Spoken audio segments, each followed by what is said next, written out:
Komið sæl og velkomin í þetta myndband. Við ætlum að skoða hérna skemmtilega skák með Alekhine, fjórði heimsmeistarinn í skák.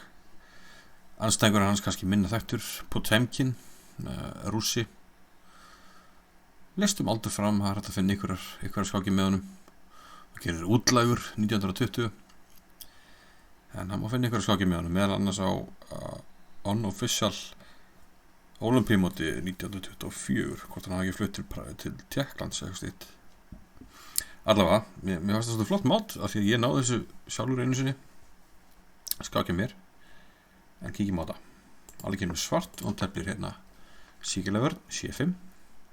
Við höfum Gunnar 3. Svolítið óvinnulegt hjá hvítum, yfirleitt. Ef við ætlum að tefla þetta svona, þá kemur svona yfirleitt riddari C3 og eitthvað slíkt. En hvítur er alltaf að tefla þetta svona aðeins öðruvísi og við sjáum það fljótlega eftir G6, báðir skásetta biskupana. Þá komur riddari E2 hérna hjá hvítum, riddari C6 og C3. Það er svona eins og hann ætla að reyna að leika hérna D2 til D4 sem er svona, já þokkalega hugmynd, en nær því aldrei svona kennst aldrei að skrifa með þessa hugmynd og sérstaklega því að hérna leikur hann riddari A3, hann ætlar að undirbúa þess að D4 framar á sig eitthvað betur, en svona tekur alltaf mikið tími í það. Þannig hérna leikur Alekhine D5, opnar hérna aðeins miðbarið, hann er með svona aðeins betri liðskipan. Þú veist, það er alveg margir menn úti, en þessi er náttúrulega riddari á D5, stendur betur eftir þessi riddari á A3. Við erum búin að opna fyrir biskupin okkar hérna á C8, drottningin stendur ágætlega og við hróka, þannig að svarti svona stendur strax aðeins betur, jafnvel mun betur. Riddari C2, þá kemur stuttrókun, D4, þetta er drepið og hvítur er smá vandræði með þetta peð. Biskupin G4, þá komur leppur hann að riddara og hvítur er bara farin að hóta bara svartur að bara drepa og vinna peð ef hann vill.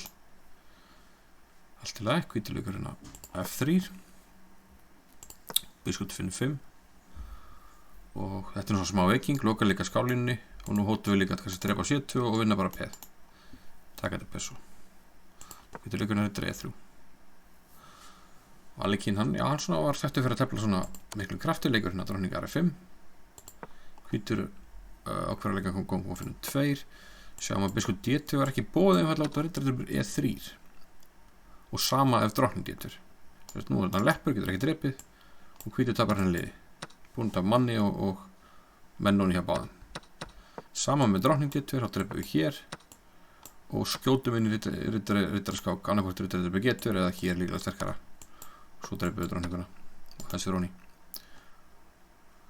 og verðum hann yfir. Þannig að hvítur var eiginlega að sefa kongin. Þannig að kongur hérna F2, kongur riddari B4 og hugmyndin er að hoppa henni inn á D3 sem að lítur heldur leðil út.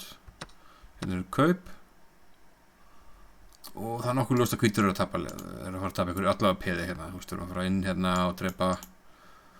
Það er ekkert að leika hér.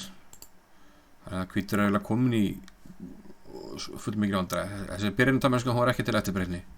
Svona full, linkulega telt. Allavega, riddari D3 núna.